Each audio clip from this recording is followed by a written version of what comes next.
Hi dear students, in the succession of last video, students, as I was talking about the importance of university wits in the life of William Shakespeare, the students in the series of university wits, your first name is George Peele. George Peele. Students, this was George Peele who has mastery over the language. And William Shakespeare has got the dignified kind of language from George Peele. You know, dignified kind of language means decorated language, well organized language. We can say, just move a bit. This is the straight statement, move a bit. And we can say, would you like to move a bit, please? This is dignified language. So, this kind of literary dignified language, William Shakespeare has learnt from George Peele. And another very important literary figure, this is Robert Greene, who has just criticized him. So, William Shakespeare has studied the plot construction. Shakespeare has learnt the art of plot construction and especially the powerful woman characters for his dramas. So, powerful woman characters was the quality of the literature of Robert Greene, and William Shakespeare has learnt the structure of plot and how he has introduced a strong woman character in his place that he has learned from Robert Greene and John Lilly, another very important figure of university wits, John Lilly. So William Shakespeare has learnt the art of historical plays. A lengthy series of Henry dramas, Henry IV, Henry VI, Edward. So these kinds of what plays Shakespeare has written, historical plays. So it was the inspiration and the influence of John Lilly, what he had just inspired William Shakespeare, and William Shakespeare has just got it. And another very important name is Thomas Nashe.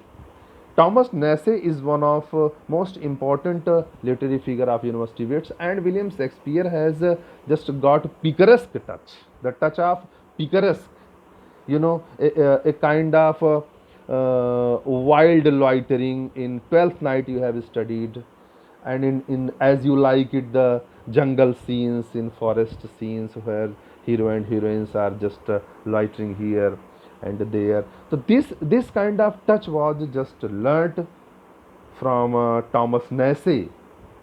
And what William Shakespeare has just learnt, so these learnings was just primed in the dramas of William Shakespeare. Shakespeare has well used all these things, and from Thomas Kidd, William Shakespeare has got revenge tragedies.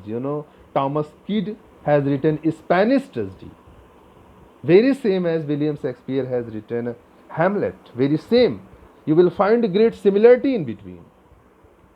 So from Thomas Kidd, he had just studied revenge tragedies writing, and from Thomas Lodge, Lodge, Thomas Lodge, William Shakespeare has studied. William Shakespeare has learnt political satires.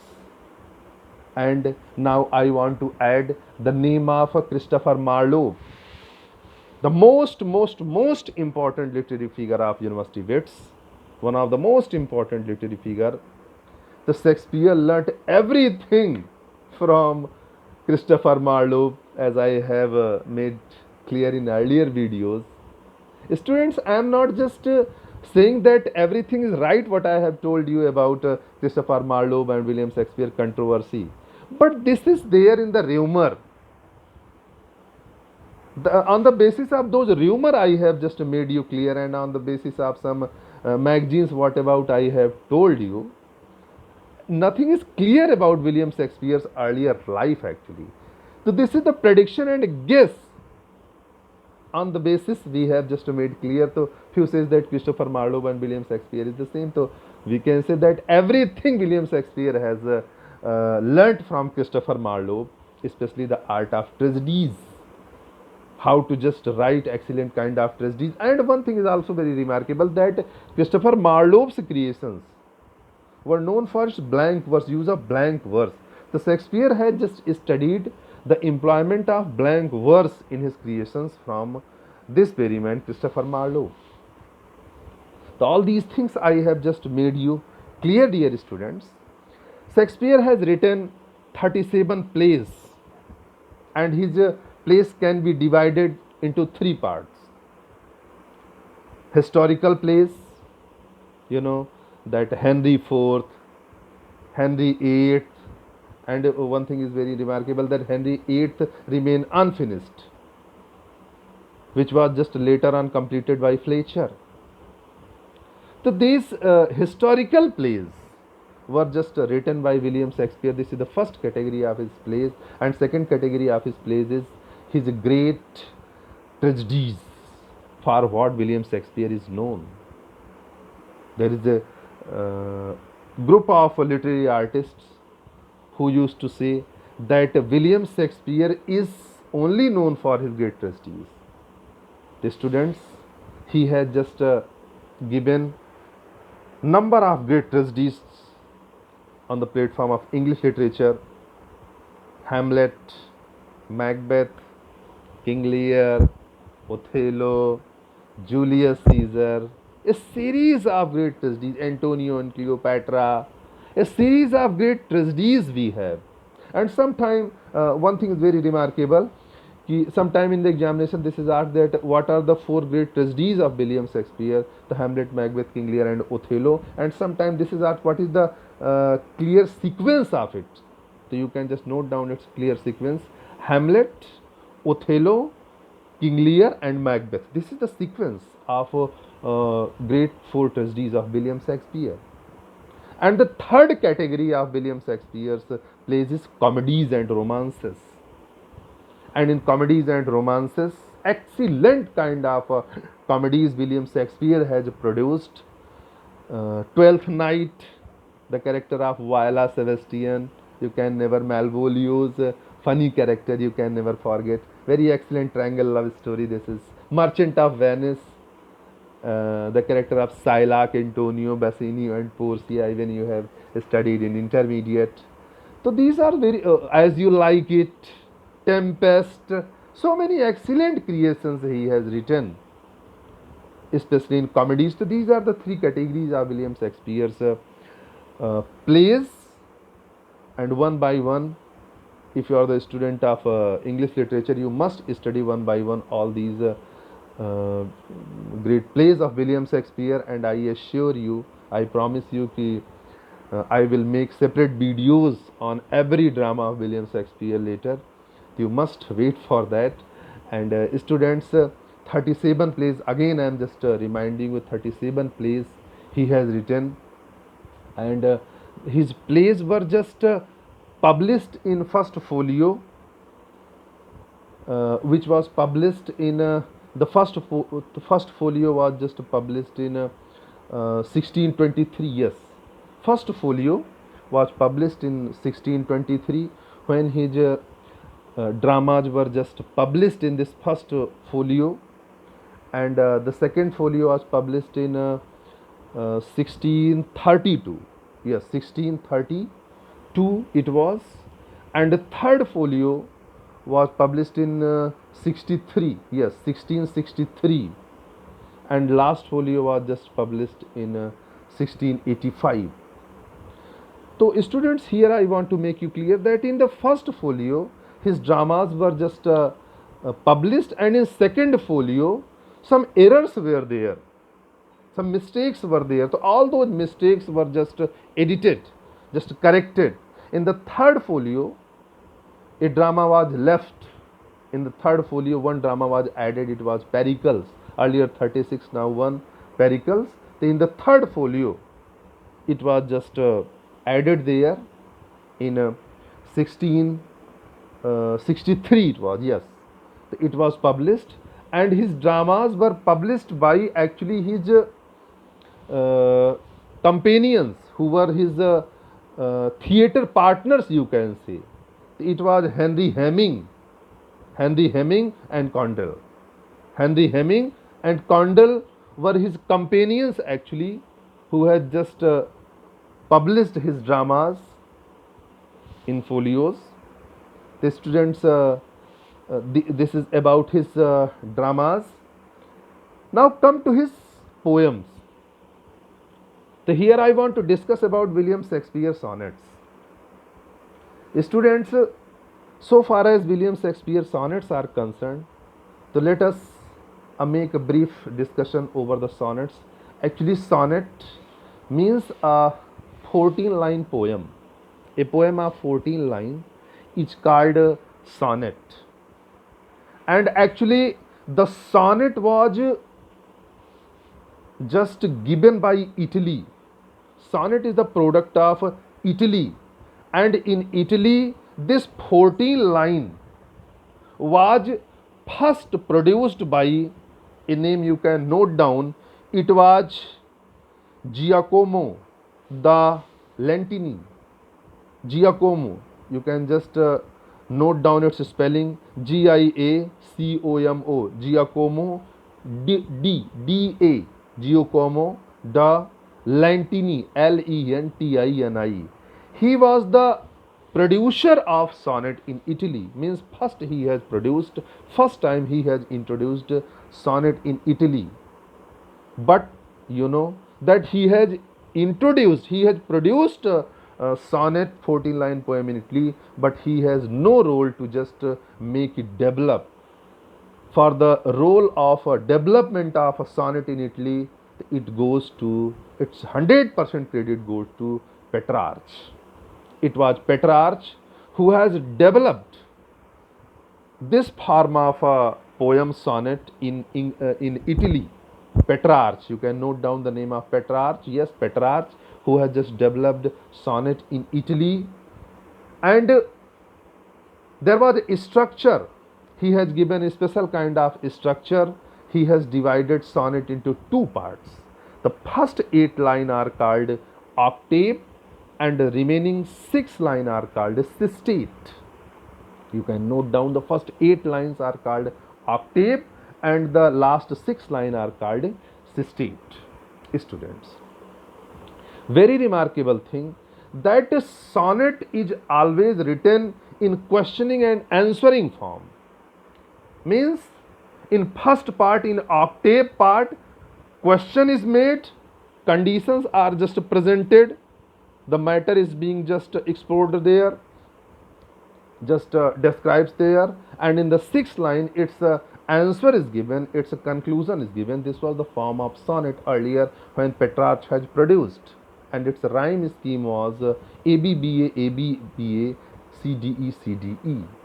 Later on it was just adapted by John Milton in his sonnets, Petrarchan form. And this Petrarchan form of sonnet is also known as Italian sonnet. So you can say Italian sonnet or Petrarchan sonnet, both are the same. But during the Renaissance, when Renaissance came in England, and the curiosity in the mind of Englishmen came for the literature, so they started visiting several nations, especially Italy. So there was a man, Wyatt, Thomas Wyatt it was Thomas Wyatt, who has brought sonnets from Italy to England. And Wyatt has not written sonnets, students. He has brought sonnets from Italy to England, in England.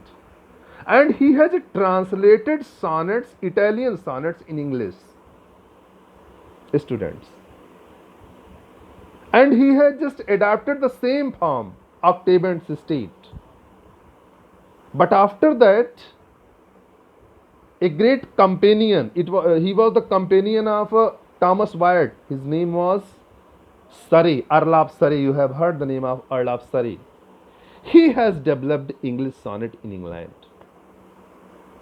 He has started writing sonnet in English, original sonnet in English. The real development of sonnet was done by Earl of Surrey in England. And he has just changed the form of sonnet.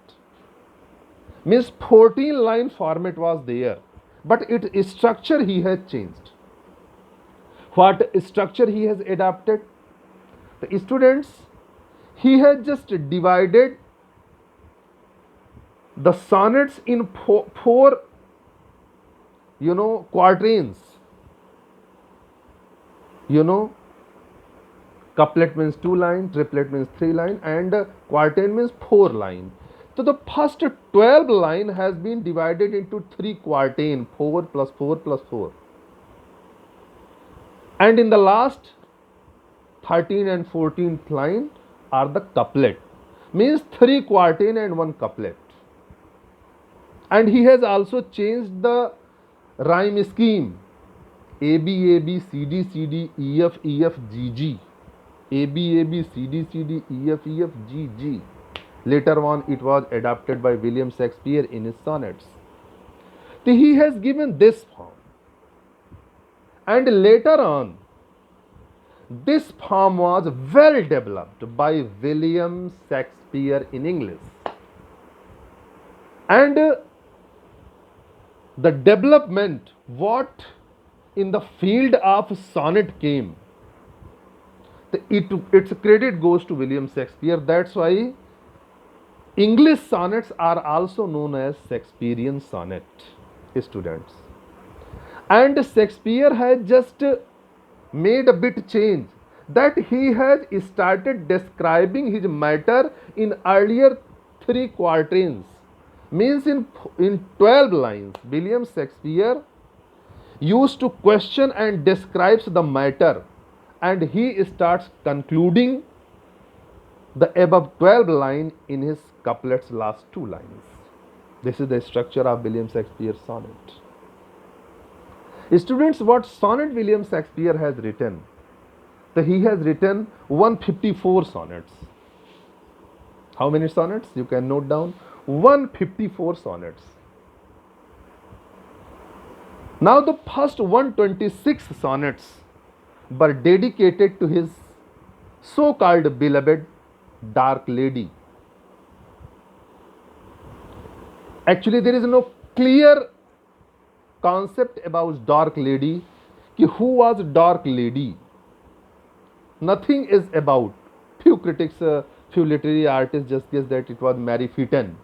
And the latest theory has just come that this dark lady was none other but it was a prostitute, and her name was Lucy.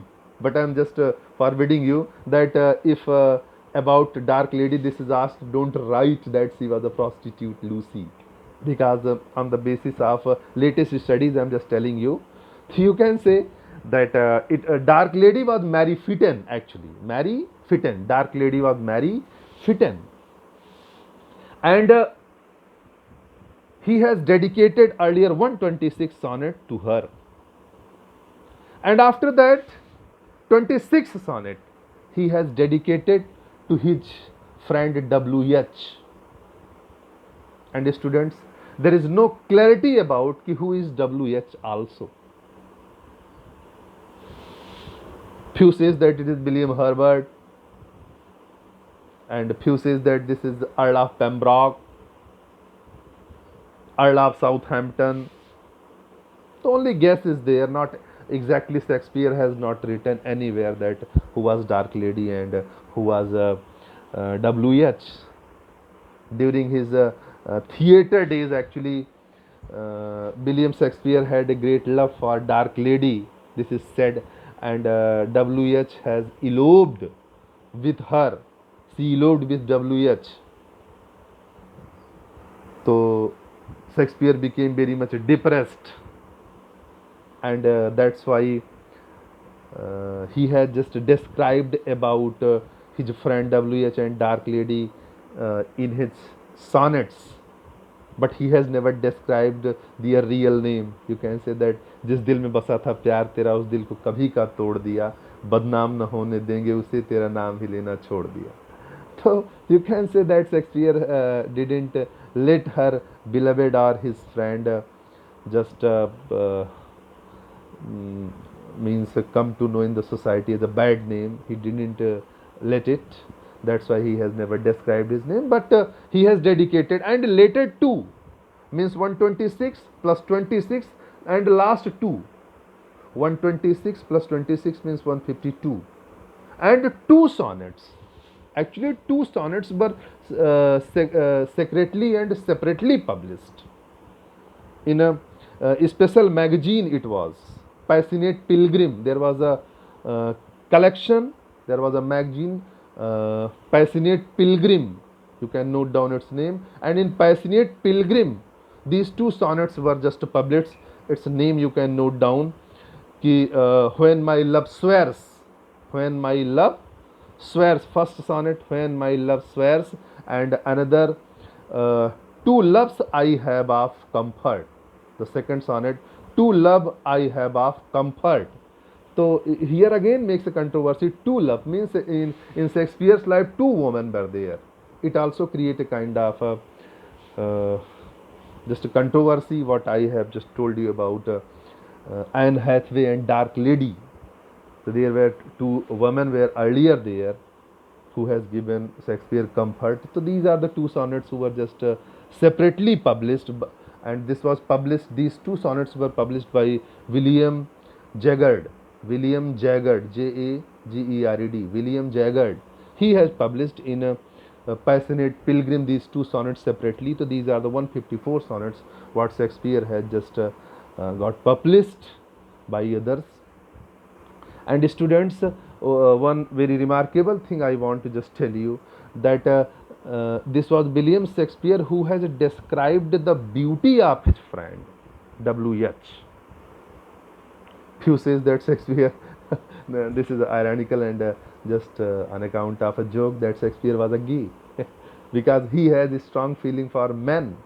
Generally you don't ever encounter in literature that man is just beautifying the beauty of a man, but Shakespeare has done this, that he has just given excellent presentation of beauty of W.H. and he has just immortalized his beauty.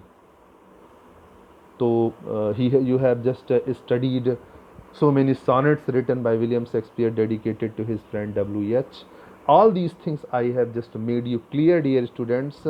And one thing is also very remarkable, that the point where the two parts of a sonnet just joins, as I have told you about octave and sistate. So where octave and sistate just joins, where the transition of this two parts is there, so this is called volta.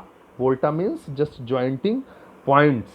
So dear students, all these things I have made clear about Shakespeare's sonnet and about his dramas. I have made you clear. In separate you can study all these things.